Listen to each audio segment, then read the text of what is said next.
Hey. Hey, everybody. Hello. We are here with Jason and David from Treyarch, about to look at Call of Duty Black Ops 3. The ops are blacker than ever, and the operations are much more dark. So why don't you guys tell us a little bit about the game? So I guess my first question is, it's called... Yeah. Sorry, that was weird. Why didn't you tell us about the game? Immediately cut him off. Like, Well, all right, this hold works on a out minute. well. Hold on now. So my first question that comes to my mind is, it's called Black Ops 3, obviously the third Black Ops game, but Black Ops has now spanned, what, 80 years? More? It's getting on a bit now. I mean, we're at 2065, so yeah, we started back in the Cold War. Yeah, it's got quite a few years now. So what is the thread that connects all of these games together? I mean, there's multiple ones. It's Gary Oldman, right? He's the thread. Gary Oldman's one of the threads. He's everything. We started off and it was about, from the campaign point of view, it was about essentially a man corrupting another man. That was the kind of beginning of that story. And then into 2, it was about man corrupting machine, taking over the kind of drones and so forth. And then in 3 now, it's kind of culminating into a combination of the 2 is probably the most cryptic way I could say it. I got you. Okay, all right. Well, let's take a look at the game. Let's start rolling that footage, huh?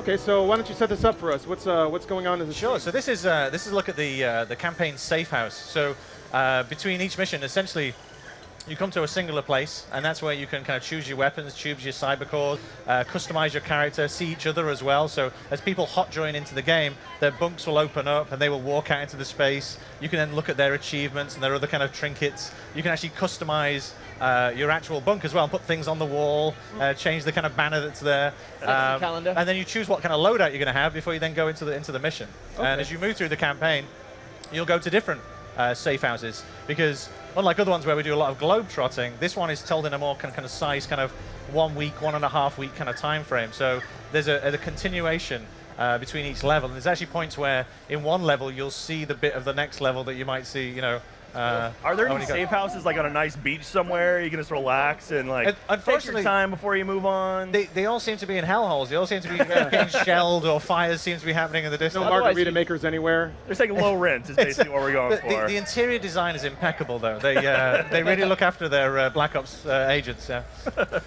So in Black Ops 2, one of the banner features of the main campaign was the variable story. Yeah. Is that kind of how we're seeing that manifested in 3? No? It's a little bit different, and we're deliberately kind of obfuscating some of the details. But Sure. what we've done is, rather than kind of going into the kind of branching storyline, what we're doing is investing in like a multi-layered storyline. So because we kind of get a co-op, so co-op for the second time, right? But the first time in terms of fully envisaged co-op now for Black Ops 3. When you kind of go back in with your friends and you may kind of go and do a level multiple times, I would say there's going to be certain points where you go back and see something now and go, that makes sense, or I'm now seeing a certain dimension that maybe I didn't perceive or understand the first time. Okay. And that's where all our effort's gone into, this kind of multi-layered story, which hopefully I feel like people will have arguments over this story. I think people will strongly disagree and have strong opinions based on their own internal makeup, their own morality, and also what they have seen or possibly not seen in the story. And so rather than kind of having the branching ones where it's like, what did you see? I saw this, I saw that. It's the same story, but based on your perspective and based on what you bring to the narrative, what your interest is, you will experience and possibly draw different conclusions on what actually transpired. I see. So when it comes to the combat, you see some radial wheels pop up. You picking from like, what is it about?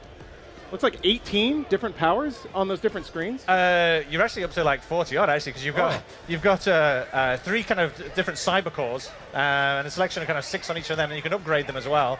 And so that has different abilities, right? So you have like a martial core, which has kind of close combat. You have this rapid strike where you see it kind of jumping in, striking a guy, and then chaining into another guy.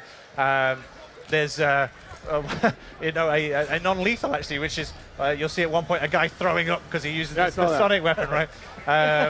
And there's different ones. Minority Report. There's a hacking in, right? You can hack into any drone that's on the battlefield or control it. So you'll see these kind of spinning balls of death, right? You can hack into that and then drive that around and press a jump button and jump into someone's face, kind of jibbing them and so forth. Go into the flying drones. And there's this myriad of different skills and abilities, and that's just the cyber cores. And you've got these tactical rigs as well, and that give you like passive abilities, like a repulsor armor, so that when rockets come in, they'll fly off. Percentage chance. And these are all bought, purchased, upgraded in the safe house. So then before you go into a mission, it's about, who are you? What kind of soldier are you? What weapons have you bought? How much have you leveled up? Your game style, what cyber cores you're going to take in, and that might then influence what kind of cyber cores I'm going to take in, and how we're going to kind of configure our group to take on that map. And we can see in the safe house as well the types of mission, the types of infantry, the types of AI we're going to be confronting, so we can make choices about our loadouts and how we're going to stylize ourselves. So are there any perks or anything that can make me a better player? Because I'm just terrible. Like, I'm the worst shooter ever. I am glad you said that, because yes, we do. Oh, great. So one of the perks of being a cyber soldier is you have this stuff called tactical mode or T mode, and you'll see it kind of switched on here. You see it on the floor. You see it's like red and yellow. And what that does is, because all the soldiers are linked, anything that you see or I see, you immediately get information on. Oh, okay. So one of the tactics is to kind of get someone to run deep into the battle space, get a high position, look over there, and then that information will start telling me about what guys are out there. And that red that you saw on the floor meant that multiple people have crossfire on that area. So you stand in the red, you can get shot by like 2 or 3 guys, right? Red means dead. Got it. So that means dead, right? But that's a calculated risk, right? So, but you have to have people out there to be able to evaluate the battlefield to be able to draw those conclusions. Okay, so like, if you're not as good at shooting per se, you can kind of be more of a support and help everyone else out. Or you could hang back and say, okay, I'm going to really kind of rely on distance-based cybercore abilities and give support, or I'm going to go into that drone and provide air cover while you guys kind of on the ground do this other stuff. You'll love that. You're always about support. Yeah, You're always the healer. Yeah, I'm always a medic or someone to watch. Yeah, I'm the one who tags everybody. That's all I do. You like to use the guns where if you pull the trigger, it just goes like straight in. Like a healing beam. Little flag comes out that says bang. Yeah, exactly. Like the one where you fire and it's like it tracks to somebody. I'm good at those. But when it's like actually pinpoint precision, no. So give me a sniper rifle. I'll shoot at the air. If you go into a safe house and don't change anything ever, would you be penalized for that? Or like, would you suck as the game? You have a default loadout, right? So Okay. this is something that when we going back to Black Ops 1, when we talked to SOG guys, Special Forces guys back in Vietnam and so forth, and we say, what was the difference between you and the rank and file soldiers? They would say, we can choose whatever we want. We can take whatever we want in there. There was one story of him saying, well, a guy took a bow and arrow in. And we were like, really? If we put that in, people wouldn't believe us. But he's like, yeah, that's, you could choose those things and you could take them in there. So we put one in multiplayer. So we put one in, yeah. So, but it's really about customizing. And that's what is the rank and file take the standard set, but Black Ops guys, it's completely configure, wear whatever footwear you want, wear whatever clothing you wear, whatever weapon. Yeah. It's like, you're responsible now, go for it. Yeah. Now, is it like Under Siege, or a ketchup bottle full of gasoline and a lighter or anything like that? Like, that'd be pretty cool. That's how I would roll. Yeah. But yes, it's, and you can configure your weapons and attachments. I don't think we have ketchup bottle with gasoline. You should look into it. Black Ops 4, ketchup bottles of various liquids. I think Vaughn should take that one. All right, well, actually, unfortunately, I think we're out of time, but... Oh, wow. Yeah, thank you guys for stopping by. Really appreciate it.